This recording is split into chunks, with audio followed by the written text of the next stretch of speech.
और आप सुन रहे हैं हॉरर कहानी, वह भी मेरी जुबानी। तो दोस्तों, आज मैंने आप लोगों के लिए एक बहुत खौफनाक कहानी लेकर आया हूँ। कहानी में ईवा और उसके दोस्त मैक्स और साइमन फ्लोरिडा के एक घने वन में कैंपिंग करने जाते हैं, जहां उन्हें अजीब आवाजें और रहस्यमयी घटनाओं का सामना करना पड़ता है। लड़कों के गायब होने के बाद ईवा उन्हें ढूंढने की कोशिश करती है और एक डरावनी झोपड़ी और खाई में गिरने के बाद उन्हें एक रहस्यमयी जगह पर पहुंचती है। वहां उन्हें पता चलता है कि यह शापित जंगल है, जहां से कोई भी वापस नहीं जा सकता। अंत में वे तीनों हमेशा के लिए उस जंगल में फंस जाते हैं और उनकी कहानियां भी जंगल की रहस्यमयी आवाजों में खो जाती हैं। तो दोस्तों, कहानी शुरू करने से पहले मुझे आपसे एक छोटी सी रिक्वेस्ट है कि अगर आप लोग मेरे चैनल पर नए हैं तो मेरे चैनल को सब्सक्राइब करें और मेरी वीडियो को लाइक करें। तो चलिए दोस्तों, बिना समय बर्बाद किए कहानी शुरू करते हैं। कहानी में मेरा नाम ईवा है और यह सब तब शुरू हुआ जब मेरे दो सबसे अच्छे दोस्त मैक्स और साइमन ने फ्लोरिडा के एक घने वन में कैंपिंग की योजना बनाई। यह मेरा पहला मौका था जब मैं लड़कों के साथ कैंपिंग करने जा रही थी और मैं बेहद उत्साहित थी। हमने अपनी सारी तैयारी कर ली और आखिरकार वह दिन आ गया जब हम जंगल की ओर निकले। हमारी यात्रा बेहद रोमांचक थी। रास्ते में हमने गाने गाए, हंसी मजाक किया और वन्य जीवन के अद्भुत नजारों का आनंद लिया। जब हम कैंप साइट पर पहुंचे तो हमने सबसे पहले अपना तंबू लगाया और फिर आग जलाने की तैयारी की। आग जलने के बाद हमने अपने अपने बैग से खाने पीने की चीजें निकाली और रात का भोजन किया। उस समय तक सूरज ढल चुका था और अंधेरा होने लगा था। रात को आग के पास बैठकर हमने डरावनी कहानियां सुनाने का फैसला किया। मैक्स ने सबसे पहले एक कहानी सुनाई जो एक पुराने घर के भूत की थी। फिर साइमन ने एक जंगल में भटकते आत्माओं की कहानी सुनाई। दोनों कहानियों ने मेरे रोंगटे खड़े कर दिए, लेकिन मैं उन्हें यह जताना चाहती थी कि मैं उनसे ज्यादा बहादुर हूं। मैंने लड़कों से कहा, क्या तुम लोग मुझसे बहादुरी में मुकाबला कर सकते हो? लड़कों ने तुरंत मुझे चैलेंज दिया कि मैं रात भर अकेले वन में बिना भागे रहूं। मैंने चैलेंज स्वीकार कर लिया और थोड़ी देर के लिए हम सभी सोने की तैयारी करने लगे। रात के मध्य में मुझे एक अजीब गरजने की आवाज सुनाई दी। यह आवाज इतनी भयानक थी कि मैं तुरंत जाग गई और मदद के लिए लड़कों के तंबू में गई। हालांकि मैक्स और साइमन ने कुछ नहीं सुना और मुझे डरपोक कहकर मजाक उड़ाया। वे हंसते हुए बोले, ईवा, तुम हमेशा छोटी छोटी चीजों से डर जाती हो। मुझे आश्वस्त करने के लिए वे तंबू के आसपास जांच करने गए, लेकिन वापस नहीं आए। कुछ समय तक मैंने इंतजार किया, लेकिन जब वे नहीं लौटे तो मेरा दिल धड़कने लगा। घबराई हुई मैंने उन दोनों को ढूंढने का फैसला किया और अंधेरे काले वन में अकेले ही निकल पड़ी। मैंने अपने साथ एक टॉर्च और चाकू लिया और धीरे धीरे जंगल के अंदर कदम रखा। जंगल में हर जगह घना अंधेरा था और चारों ओर से अजीब अजीब आवाजें आ रही थीं। पत्तियों की सरसराहट, किसी जानवर की हल्की गुर्राहट और कभी कभी किसी पक्षी की चीख ने मेरे डर को और बढ़ा दिया। मैंने लड़कों का नाम पुकारा, मैक्स, साइमन, तुम लोग कहां हो? लेकिन कोई उत्तर नहीं मिला। मेरे मन में तरह तरह के विचार आने लगे। क्या वे किसी जंगली जानवर के शिकार हो गए या फिर वे मुझे डराने के लिए कहीं छिप गए हैं? चलते चलते मैं जंगल के और अंदर चली गई। हर कदम के साथ मेरा डर बढ़ता जा रहा था। अचानक मुझे पीछे से किसी के चलने की आवाज सुनाई दी। मैंने मुड़कर देखा, लेकिन कोई नहीं था। मेरे पैर कांपने लगे और मैंने तेजी से चलना शुरू कर दिया। थोड़ी देर बाद मुझे किसी ने पीछे से पकड़ लिया। मैंने चिल्लाने की कोशिश की, लेकिन मेरे गले से आवाज नहीं निकली। यहां से कहानी का अंत नहीं होता, बल्कि यह और भी डरावनी और रहस्यमयी हो जाती है। जैसे ही मैं उस अदृश्य ताकत से बचने की कोशिश करती हूं, मुझे उन रहस्यों का सामना करना पड़ता है जो इस जंगल में छिपे हुए थे। आगे क्या हुआ, यह जानने के लिए आपको बने रहना होगा, क्योंकि यह सिर्फ शुरुआत है। उस अदृश्य ताकत ने मुझे पीछे खींच लिया और मैं धड़ाम से जमीन पर गिर पड़ी। मैंने अपनी टॉर्च को कसकर पकड़ा और इधर उधर रोशनी डाली, लेकिन कुछ नहीं देखा। मेरे दिल की धड़कनें इतनी तेज हो गईं कि मुझे लग रहा था जंगल के हर कोने में गूंज रही होंगी। मेरे हाथ पैर कांप रहे थे और मुझे समझ नहीं आ रहा था कि क्या करूं। मैंने हिम्मत जुटाई और उठकर फिर से चलना शुरू किया। हर कदम पर मुझे महसूस हो रहा था कि किसी की नजरें मेरे ऊपर हैं। थोड़ी देर बाद मुझे एक छोटी सी झोपड़ी दिखाई दी। वह झोपड़ी बेहद पुरानी लग रही थी, जैसे वहां कई सालों से कोई नहीं आया हो। मैंने सोचा कि शायद मैक्स और साइमन यहां छिपे हों, इसलिए मैं धीरे धीरे झोपड़ी की ओर बढ़ी। झोपड़ी का दरवाजा चरमराता हुआ खुला और अंदर का दृश्य देख मेरी सांसें थम गईं। अंदर चारों ओर धूल और जाले थे और एक कोने में एक टूटी हुई कुर्सी पड़ी थी। लेकिन सबसे ज्यादा डरावना था दीवार पर लिखा हुआ संदेश, यहां से भागो वरना तुम भी गायब हो जाओगे। मुझे समझ नहीं आया कि यह संदेश किसने लिखा है और किसके लिए है, लेकिन यह साफ था कि यह जगह सुरक्षित नहीं है। मैंने झोपड़ी से बाहर निकलने की कोशिश की, लेकिन दरवाजा अपने आप बंद हो गया। मैंने पूरी ताकत लगाकर दरवाजा खोलने की कोशिश की, लेकिन वह टस से मस नहीं हुआ। तभी मुझे झोपड़ी के अंदर से किसी की हंसी सुनाई दी। मैंने मुड़कर देखा, लेकिन वहां कोई नहीं था। वह हंसी इतनी डरावनी थी कि मेरे रोंगटे खड़े हो गए। अचानक झोपड़ी की खिड़की से मुझे एक परछाई दिखी। वह परछाई धीरे धीरे मेरी ओर बढ़ रही थी। मैंने टॉर्च की रोशनी उस पर डाली, लेकिन वह गायब हो गई। मैं पूरी तरह से डर गई थी और मुझे समझ नहीं आ रहा था कि क्या करूं। तभी दरवाजा अपने आप खुल गया और मैं बिना एक पल गंवाए बाहर भागी। बाहर आकर मैंने जोर जोर से लड़कों का नाम पुकारा, मैक्स, साइमन, तुम लोग कहां हो? लेकिन जवाब में सिर्फ जंगल की गूंजती आवाजें मिली। मैंने जंगल में आगे बढ़ना जारी रखा, लेकिन अब मेरा हर कदम डर के साए में था। अचानक मुझे एक ओर से किसी के चलने की आवाज सुनाई दी। मैंने टॉर्च की रोशनी उस दिशा में डाली और देखा कि मैक्स और साइमन एक पेड़ के नीचे बैठे हुए हैं। मैं खुशी से चिल्लाई, मैक्स, साइमन, तुम लोग ठीक हो? लेकिन जब मैं उनके पास पहुंची तो मेरे कदम ठिठक गए। उनके चेहरे पर एक अजीब सी मुस्कान थी और उनकी आंखें खाली और बेजान लग रही थीं। ईवा, हमें यहां से निकलना होगा, मैक्स ने धीरे धीरे कहा, लेकिन उसकी आवाज में वह गर्मजोशी नहीं थी जो हमेशा होती थी। मुझे लगा कुछ तो गड़बड़ है, लेकिन मैंने सोचा कि पहले हमें यहां से सुरक्षित निकलना चाहिए। हम तीनों फिर से जंगल में आगे बढ़ने लगे, लेकिन अब यह सफर और भी डरावना हो गया था। हर कदम पर हमें अजीब आवाजें सुनाई देती, कभी किसी के रोने की, कभी किसी के हंसने की। अचानक साइमन रुक गया और बोला, ईवा, तुम्हें पता है इस जंगल में कई साल पहले एक परिवार गायब हो गया था। लोग कहते हैं उनकी आत्माएं अब भी यहां भटकती हैं। मैंने साइमन की बात को नजरअंदाज करने की कोशिश की, लेकिन उसके शब्द मेरे दिल में घर कर गए। हमारे सामने अचानक एक पुराना कुआं आ गया। कुएं के पास ही एक पुरानी टूटी हुई लकड़ी की बेंच थी, जैसे वहां कोई बैठा करता हो। मैक्स ने कहा, चलो यहां थोड़ा आराम कर लेते हैं। हम बेंच पर बैठ गए, लेकिन मुझे कुछ ठीक नहीं लग रहा था।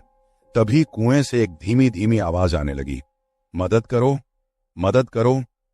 वह आवाज बेहद दर्द भरी थी, जैसे कोई अपनी आखिरी सांसें ले रहा हो। हम तीनों ने एक दूसरे की ओर देखा और बिना कुछ कहे कुएं की ओर बढ़े। जैसे ही हम कुएं के पास पहुंचे, हमें अंदर एक छोटी सी रोशनी दिखाई दी। मैक्स ने अपनी टॉर्च कुएं के अंदर डाली और हम सब ने अंदर झांका। जो दृश्य हमने देखा उसने हमारी सांसें रोक दी। कुएं के अंदर एक छोटी सी लड़की बैठी थी। उसकी आंखें हमें घूर रही थीं। कृपया मुझे बाहर निकालो, उसने धीरे धीरे कहा। उसका चेहरा बेहद पीला और डरावना था और उसकी आंखें किसी गहरे दर्द की गवाही दे रही थीं।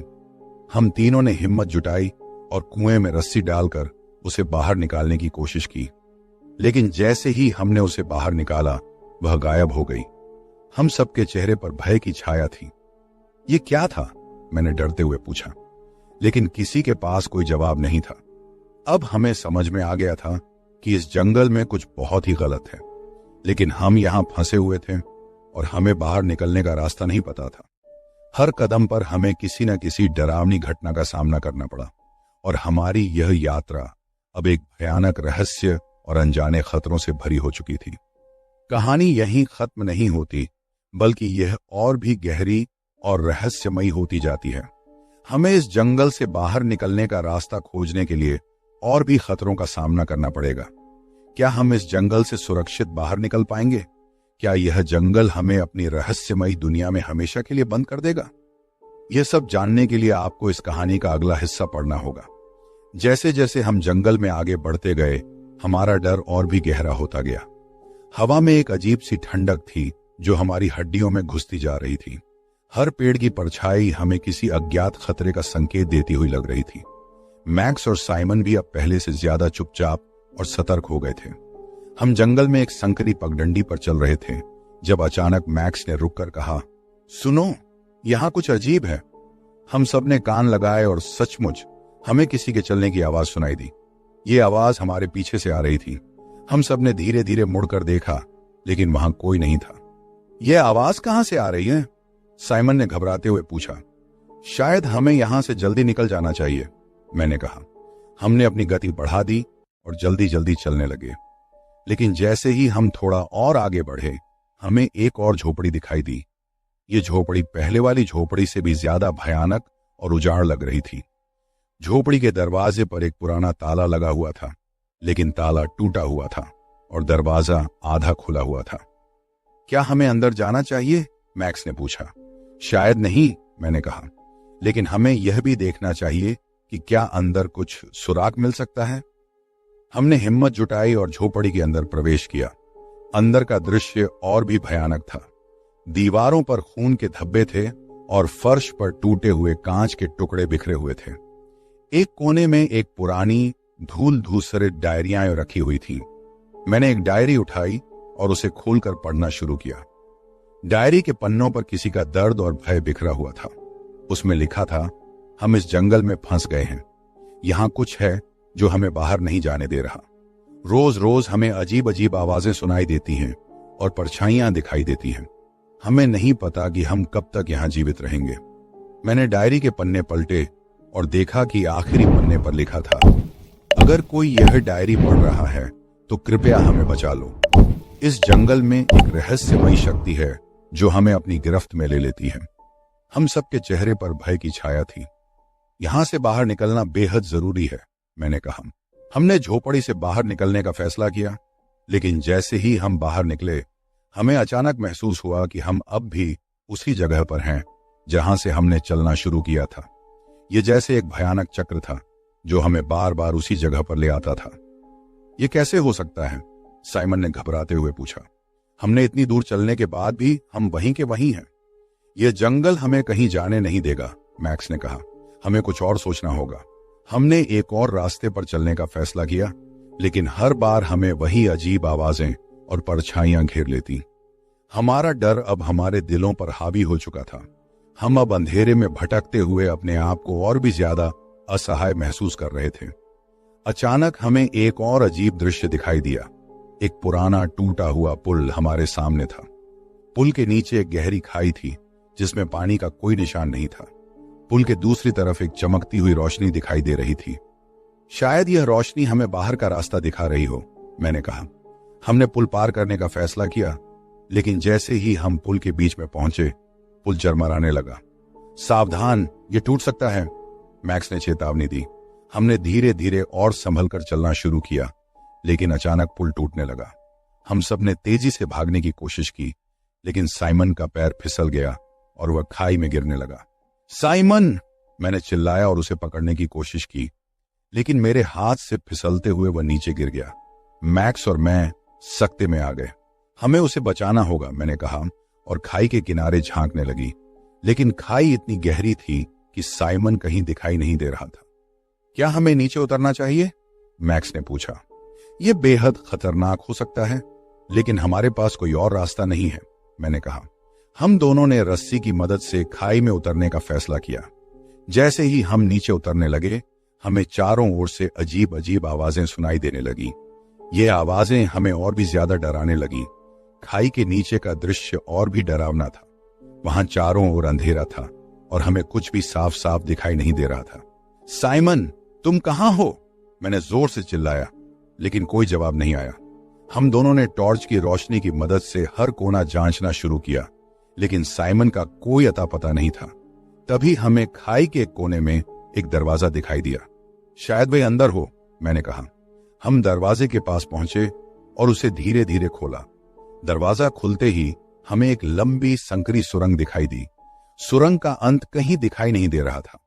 हमें इस सुरंग में जाना होगा, मैक्स ने कहा। हम दोनों ने सुरंग में प्रवेश किया और धीरे धीरे आगे बढ़ने लगे। सुरंग में हर कदम पर हमें अजीब अजीब आवाजें सुनाई देती और कभी कभी हमें किसी की परछाई भी दिखाई देती। जैसे जैसे हम आगे बढ़ रहे थे, सुरंग और भी संकरी होती जा रही थी। हमारी सांसें तेज हो गई थीं और डर हमारे दिलों में गहराई तक बैठ चुका था। सुरंग के आखिर में हमें एक बड़ा खाली कमरा दिखाई दिया। कमरे के बीचों बीच एक पुरानी टूटी हुई मेज थी और मेज पर एक पुराना नक्शा रखा हुआ था। शायद यह नक्शा हमें बाहर का रास्ता दिखा सके, मैंने कहा और नक्शे को उठाया। नक्शे पर कुछ अजीब संकेत और निशान बने हुए थे जो हमें इस जंगल से बाहर निकलने का रास्ता दिखा रहे थे। हमने नक्शे को ध्यान से देखा और उसे समझने की कोशिश की। हमें इस रास्ते पर चलना होगा, मैक्स ने कहा और नक्शे पर एक रास्ते की ओर इशारा किया। हमने नक्शे के अनुसार चलना शुरू किया और सुरंग से बाहर निकले। लेकिन जैसे ही हम बाहर निकले, हमें फिर से वही अजीब आवाजें सुनाई देने लगीं। हम अब और भी सतर्क हो गए और नक्शे के अनुसार जंगल में आगे बढ़ने लगे। हर कदम पर हमें किसी न किसी डरावनी घटना का सामना करना पड़ा, लेकिन हम यह जानते थे कि हमें इस जंगल से बाहर निकलने का रास्ता खोजना ही होगा। यहां से आगे की कहानी और भी रोमांचक और डरावनी होती जाती है, क्योंकि हमें इस जंगल के हर कोने में छिपे रहस्यों और खतरों का सामना करना पड़ता है। क्या हम इस जंगल से सुरक्षित बाहर निकल पाएंगे? क्या हमें साइमन मिल पाएगा? ये सब जानने के लिए आपको इस कहानी का अगला हिस्सा पढ़ना होगा। मैक्स और मैं नक्शे के निशान को ध्यान से देखते हुए आगे बढ़े। जंगल के भीतर की अजीब आवाजें, हंसती हुई परछाइयां और दरख्तों की सरसराहट ने हमें हर कदम पर डराए रखा।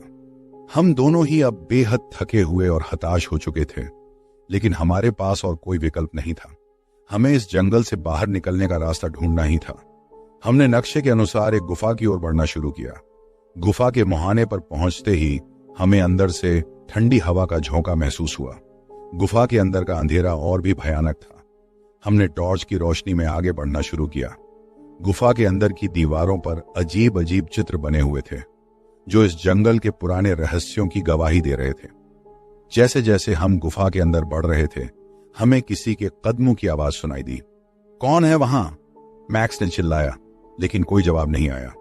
तभी हमें एक कोने में साइमन दिखाई दिया। वह बेहद कमजोर और थका हुआ लग रहा था। साइमन!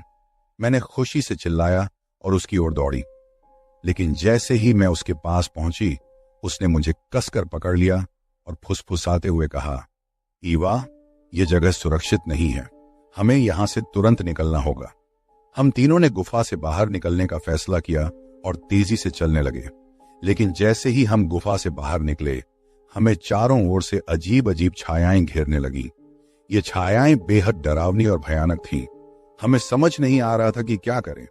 हमें जल्दी बाहर निकलना होगा, मैक्स ने कहा और हम तेजी से भागने लगे। हमने जंगल में नक्शे के अनुसार आगे बढ़ना जारी रखा, लेकिन हर कदम पर हमें अजीब अजीब घटनाओं का सामना करना पड़ा। एक जगह हमें एक पुराना टूटा हुआ पुल मिला जो एक गहरे खाई के ऊपर बना हुआ था। हमें उस पुल को पार करना था, लेकिन वह बेहद कमजोर लग रहा था। हमें सावधानी से चलना होगा, मैंने कहा और धीरे धीरे पुल पर कदम रखा। हमने एक एक करके पुल को पार करना शुरू किया, लेकिन जैसे ही हम बीच में पहुंचे, पुल चरमराने लगा। अचानक पुल टूट गया और हम सब खाई में गिरने लगे।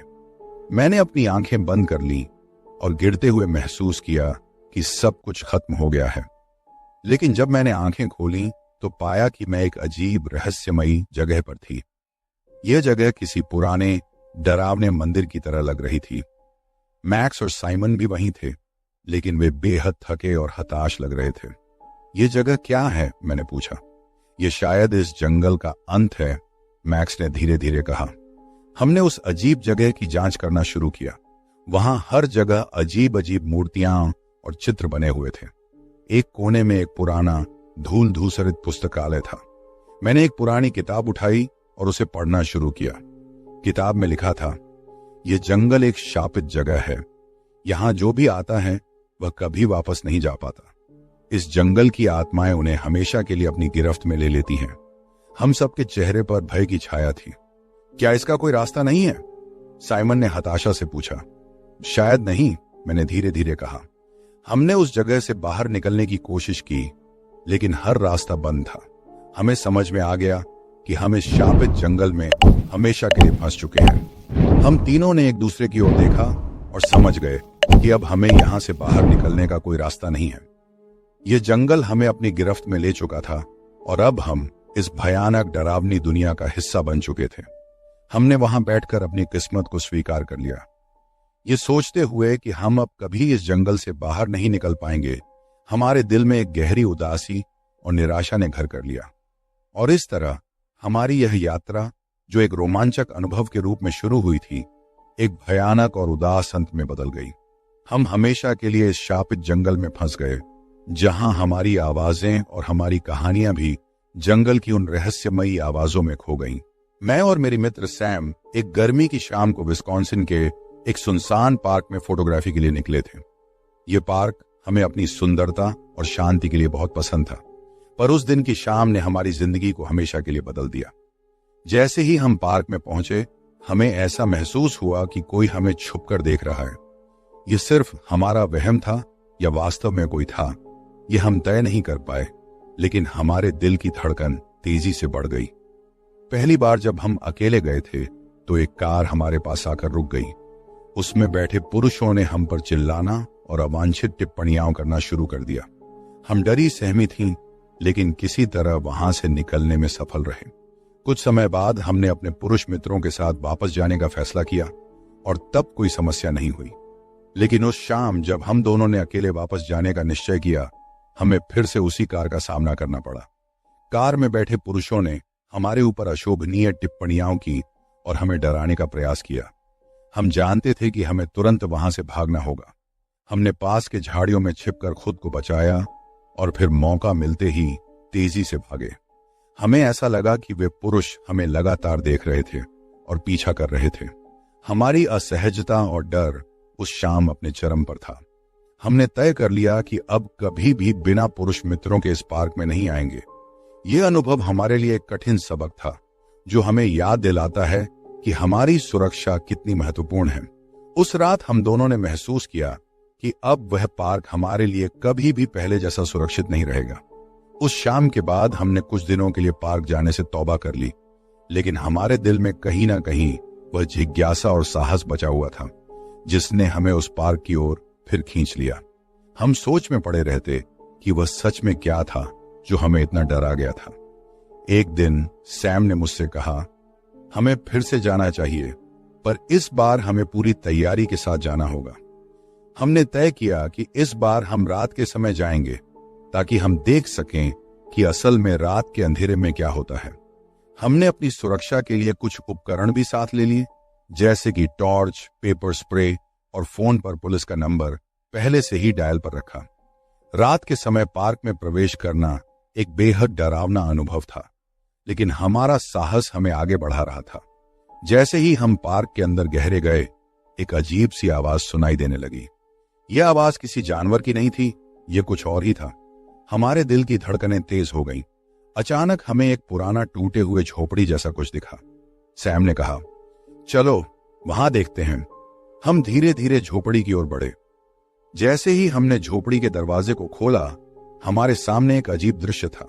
झोपड़ी के अंदर कई पुराने फोटो फ्रेम्स थे, जिनमें से कुछ हमारी ही तस्वीरें थीं, जो हमने पहले के दौरे में खींची थीं। हमारा दिमाग चकरा गया। कौन हो सकता है जो हमारी हरकतों को इतनी नजदीकी से देख रहा था? हमारे पास ज्यादा सोचने का समय नहीं था। अचानक हमें पीछे से किसी की सांसों की आवाज सुनाई दी। हमने तुरंत मुड़कर देखा, लेकिन अंधेरे में कुछ साफ नहीं दिखाई दे रहा था। हमारी टॉर्च की रोशनी में हमें एक परछाई दिखी, जो तेजी से हमारी ओर बढ़ रही थी। हमने बिना समय गंवाए वहां से भागना शुरू किया। हमें ऐसा लग रहा था जैसे किसी ने हमारा पीछा करना शुरू कर दिया हो। हम झाड़ियों के बीच से भागते हुए किसी तरह पार्क के बाहर पहुंचे। हमारी सांस फूल रही थी और दिल जोर जोर से धड़क रहा था। हमने महसूस किया कि यह पार्क अब हमारे लिए सुरक्षित नहीं था और हमें यहां से दूर रहना ही बेहतर था। लेकिन उस रात के बाद से हमें हमेशा ऐसा महसूस होता रहा कि कोई हमें देख रहा है, चाहे हम कहीं भी हों। पार्क का वह अनुभव हमारे लिए कभी न भूलने वाला डरावना सपना बन गया। हमने अपनी सुरक्षा के लिए हर संभव कदम उठाए, लेकिन यह डर हमेशा हमारे दिल में बसा रहा और पार्क की ओर हमारा लौटना अब सिर्फ एक अधूरा सपना बनकर रह गया। उस रात के भयानक अनुभव के बाद हमने पार्क में वापस न जाने का फैसला किया, लेकिन हमारा मन उस रहस्यमय झोपड़ी और उन तस्वीरों के बारे में सोचता रहता था। हम इस बारे में किसी से कुछ कहने की हिम्मत नहीं जुटा पाए, परंतु इस घटना ने हमारी जिंदगी को पूरी तरह से बदल दिया। हमें हर समय ऐसा लगता रहा जैसे कोई हमारी हरकतों पर नजर रख रहा हो। कुछ हफ्तों के बाद सैम ने मुझसे कहा, मुझे लगता है कि हमें पुलिस को यह सब बताना चाहिए, शायद वे हमारी मदद कर सकें। मैंने सहमति जताई और हम पुलिस स्टेशन गए। हमने पूरी घटना को विस्तार से बताया और पुलिस ने हमारी बात गंभीरता से ली। उन्होंने पार्क की जांच करने का वादा किया और हमें सतर्क रहने की सलाह दी। पुलिस ने पार्क की जांच की, लेकिन उन्हें वहां कुछ भी संदिग्ध नहीं मिला। झोपड़ी और उसमें मौजूद तस्वीरें भी गायब हो चुकी थीं।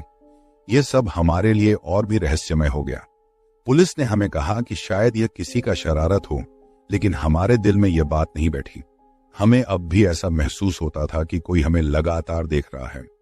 कुछ दिनों बाद सैम के घर में अजीब घटनाएं होने लगी।